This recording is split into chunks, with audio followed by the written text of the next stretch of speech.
سر دانش نورانی کی وضاحت فرما دیں۔ دانش حکمت کو اور پہچان کو کہتے ہیں۔ زمانے کی پہچان اور چیز ہے اور اپنی ذات کی پہچان اور چیز ہے۔ کوئی انسان جب اپنی ذات کی پہچان کر لیتا ہے تو یہ پہچان دانش نورانی کہلاتی ہے، یعنی کہ یہ اللہ کی منشا کی پہچان اور اللہ کے امر کی پہچان ہے۔ مثلا جیسے ایک عمل کو پہچاننا کہ اس کے پیچھے منشا کیا ہے، اس کی منشا کو پہچانو اور امر کو پہچانو تو پھر یہ دانش نورانی بن جائے گی، وگرنہ تو صرف راز ہی راز اور پردہ رہے گا، اور جو الٹیمیٹ راز ہے وہ اللہ تعالیٰ ہے۔ اس راز کے جاننے کو کہتے ہیں پہچان، یعنی خالق کے ارادے کی پہچان، اپنی ذات کی پہچان، اسباب، اشیاء، ان کے مسمى، ان کے ظاہر باطن کی پہچان، اس کو دانش کہتے ہیں۔ کسی چیز کے بارے میں یہ جاننا بہت بڑی بات ہے کہ اس کی صفت کیا ہے، یہ کام کیا کرتی ہے، رنگ کیا ہے، روشنی کیا ہے، ساؤنڈ یعنی آواز کیا ہے، اور یہ واقعات کیا ہے۔ یہ ساری ایک دانش ہے۔ اور دوسری دانش یہ کہ روح کیا ہے، میں کیا ہوں، کہاں سے آیا ہوں، کس کے حکم پر آیا ہوں، آنا تھا تو پھر جانا کیوں ہے، جانا تھا تو پھر میرا آنا کیا ہے، کیا میں کوئی حکم لے کر آیا تھا، کوئی منصوبہ لے کر آیا تھا، کس نے مجھے اس اجنبی دیش میں بھیجا، اور اگر بھیجا ہے تو پھر راز کیا ہے، اس سے آگے پھر راز ہی راز ہے۔ سر اللہ اور اللہ کے حبیب پاک صلی اللہ علیہ وآلہ وسلم کے مقام میں کیا فرق ہے؟ جب تک انسان عاشق نہیں بنتا تو ان میں فرق رہتا ہے، عاشق بن جائے تو فرق نہیں رہتا، اور جو عاشق ہوتا ہے اسے پتہ ہی نہیں ہوتا کہ فرق کیا ہوتا ہے، کیونکہ وہ فرق کا شمار نہیں کرتا۔ جب تک آپ عشق میں داخل نہ ہوں تو پھر بے شک عشق کی تعریف کرتے جائیں کہ عشق یہ ہے وہ ہے، پھر عشق پر کتابیں لکھ دیں اور مضامین لکھ دیں، مگر عشق سمجھ میں نہیں آئے گا۔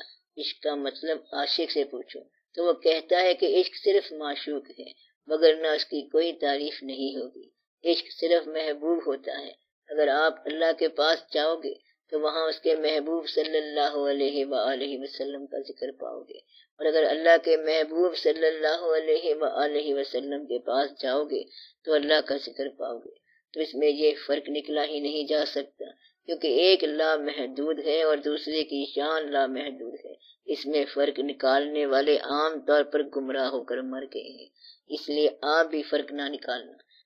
اللہ کے محبوب صلی اللہ علیہ وسلم نے اگر فرمایا ہے کہ اللہ ہے تو پھر اللہ ہے، اور اللہ نے فرمایا ہے کہ وہ پیغمبر صلی اللہ علیہ وآلہ وسلم ہیں تو بس پیغمبر صلی اللہ علیہ وسلم ہیں۔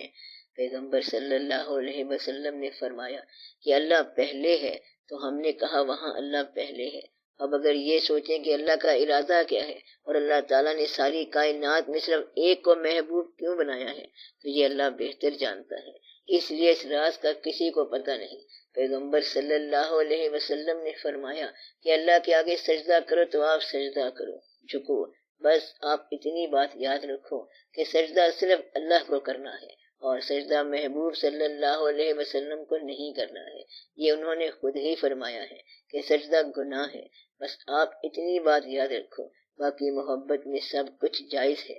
محبت میں بات اکثر برابر ہو جاتی ہے اور عام طور پر حمد اور نعت کا شعر برابر ہو جاتا ہے۔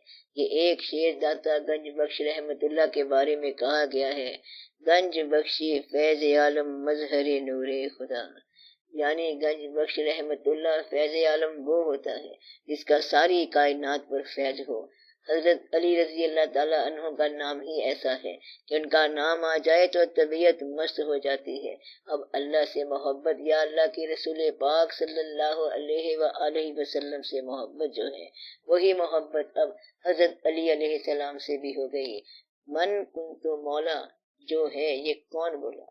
بندہ کہ مولا، پہلے تو پیغمبر صلی اللہ علیہ وسلم سے محبت تھی اور پھر حضرت علی رضی اللہ تعالیٰ عنہ سے محبت ہو گئی۔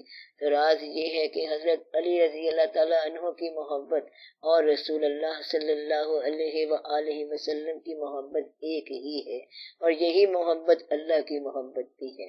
دراصل محبت دل سے ہوتی ہے۔ آپ اپنے دل میں دیکھو کہ وہاں کیا ہے اور پھر وہاں سے بات آگے چلتی ہے۔ دل میں جس کی محبت ہو وہی دل میں رہتا ہے، اور اگر دل اللہ والا ہو تو محبت اللہ کی ہے، اور جس نے یہ محبت سکھائی ہے وہ اللہ والا ہے۔ مولانا روم رحمت اللہ کی محبت جو ہے وہ عشق حقیقی ہے، اور شمس تبریز رحمت اللہ کی محبت بھی عشق حقیقی ہے۔ بس یہ راز سمجھنے والی بات اور بڑے غور والی بات ہے۔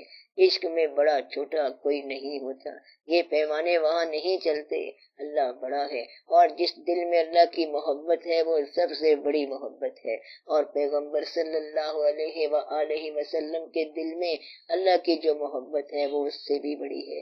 یہ بڑا اور چھوٹا آپ کے پیمانے ہیں، اللہ مالک ہے، اس کے پاس گریٹنس ہے۔ اگر ایک آدمی نیچے والی منزل پر رہتا ہے اور دوسرا آدمی سب سے اوپر والی منزل پر رہتا ہے اور درمیان میں 2000 فٹ کا فاصلہ ہے تو یہ دونوں سورج کے حساب سے تو برابر ہیں۔ سمندر کے اندر سے 4 دریا نکل جائیں تو کیا فرق پڑتا ہے، اور 4 دریا اور شامل کر دیے جائیں تو پھر وہ بھی تلاش نہیں کیے جا سکتے، کیونکہ اب وہ سمندر کا حصہ بن گئے ہیں۔ تو وسعتوں کے اندر یہ چھوٹے پیمانے نہیں ہوتے جو پیمانے ہمارے پاس ہیں، ان کے مطابق ایک وسعت تک جا کر ہمارا پیمانہ ختم ہو جاتا ہے۔ ہم کیا جانے بلندی کیا ہوتی ہے، وسعتیں کیا ہوتی ہیں، اور وہاں کائنات کیا ہے۔ دن رات تو سورج کا اپنا نام ہے، سورج کا نام آدھا دن ہے اور آدھی رات ہے۔ سورج نکل آئے تو دن رات بنتے ہیں، ورنہ ہمارے ہاں نہ دن ہوتا ہے اور نہ رات ہوتی ہے۔ ہماری ساری دنیا سورج کا نظام ہے، نظام شمسی سے پرے کوئی اور نظام شمسی ہے، اس نظام کے مالک کو ہم اس نظام سے کس طرح مانگ سکتے ہیں؟ تو یہ بات ضرور دیکھنی چاہیے کہ سورج کی کہانی اور ہے اور یہ 24 گھنٹوں کی کہانی ہے، اور جہاں سورج نہیں ہے وہاں دن کیسے آئے گا؟ یہ پھر آگے کی بات ہے کہ ٹائم کیا ہوتا ہے۔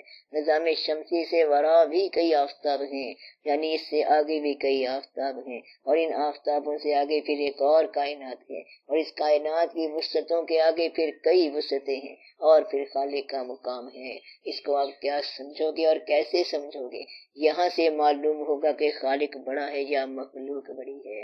آپ خالق اور اس کے حبیب پاک صلی اللہ علیہ وآلہ وسلم دونوں کا احترام کریں، دونوں ہماری سمجھ سے بہت بلند ہیں۔ اللہ کو لوگ صبح شام پکارتے ہیں، اس سے باتیں کرتے رہتے ہیں اور دیکھا کسی نے بھی نہیں ہے۔ اسی طرح حضور پاک صلی اللہ علیہ وسلم کو بھی آپ لوگوں نے نہیں دیکھا، لیکن ان سے باتیں کرتے رہتے ہیں اور درود شریف بھیجتے رہتے ہیں۔ آپ نے صرف اس دنیا کو دیکھا ہے، اور یہ دنیا صرف احساس کی کہانی ہے۔ احساس سے محبت ہوتی ہے اور یہ محبت کی باتیں ہیں۔ اگر آپ کسی ماں سے پوچھیں کہ آپ کے جو 2 بیٹے ہیں ان میں محبت کس سے زیادہ ہے تو یہ اس بیچاری کے لیے خاصا مشکل ہو جائے گا۔ تو آپ کبھی محبتوں کا پیمانہ نہ رکھو، محبتوں کا پیمانہ رکھنا بڑا مشکل ہے اور اس کا حل ناممکن ہو جائے گا۔ اور پھر اللہ اور اللہ کے رسول پاک صلی اللہ علیہ وآلہ وسلم کی محبت کا پیمانہ کس طرح رکھا جا سکتا ہے؟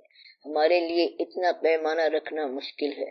بس آپ یہ یاد رکھیں کہ اللہ اللہ ہے، اور پیغمبر صلی اللہ علیہ وسلم پیغمبر صلی اللہ علیہ وآلہ وسلم ہے۔ اللہ وہ ہے جو پیغمبر صلی اللہ علیہ وسلم نے ہمیں بتایا، اور پیغمبر صلی اللہ علیہ وسلم وہ ہیں جو اللہ نے ہمیں بتایا۔ یہ کیسے پتا چلے گا کہ دل میں اللہ اور اللہ کے حبیب پاک صلی اللہ علیہ وسلم کی محبت پیدا ہو گئی؟ بات یہ ہے کہ اگر کسی کی سوچ پر اللہ اور اللہ کا رسول صلی اللہ علیہ وآلہ وسلم غالب آ گئے تو اس سے پہلے جو بے شمار سوچیں ہوتی ہیں وہ ختم ہو جاتی ہیں، حالانکہ وہ سوچیں ایسی ہوتی ہیں جو قیامت تک نہیں نکل سکتی تھی۔ پھر آپ کو نجات مل جاتی ہے اور آپ حساب کتاب سے بچ جاتے ہیں۔ اس کے علاوہ آپ کی سوچ پر حضور پاک صلی اللہ علیہ وآلہ وسلم کا اسم مبارک غالب آ جاتا ہے، اس اسم کی وجہ سے آگے آپ کی نجات ہوگی۔ ایسی صورت میں آپ کے عمل میں بھی آسانی پیدا ہو جاتی ہے، اس دنیا کے عمل میں جواب دہی ہے، اور جب عمل آسان ہو جائے تو آپ کو جواب دہی سے نجات مل جاتی ہے۔ کچھ لوگ پیدائشی طور پر سودے دل پروانہ رکھتے ہیں اور ان کے لیے یہ راستہ آسان ہے۔ محبت کرنے والے ہیں تو پھر آپ کے لیے بڑی آسانی ہے، اور اگر آپ وقتی طور پر محبت کر رہے ہیں تو پھر آپ کے لیے دقت ہے۔ اس لیے دعا کرو کہ اللہ تعالی ہمیں اپنی اور اپنے حبیب پاک صلی اللہ علیہ وآلہ وسلم کی حقیقی محبت سے نوازے۔ آمین یا رب العالمین۔ صلی اللہ تعالی علی خیر خلقہ و نور عرشہ سیدنا و مولانا حبیبنا و شفیعنا محمد و آلہ و اصحابہ اجمعین، آمین برحمتک یا ارحم الراحمین۔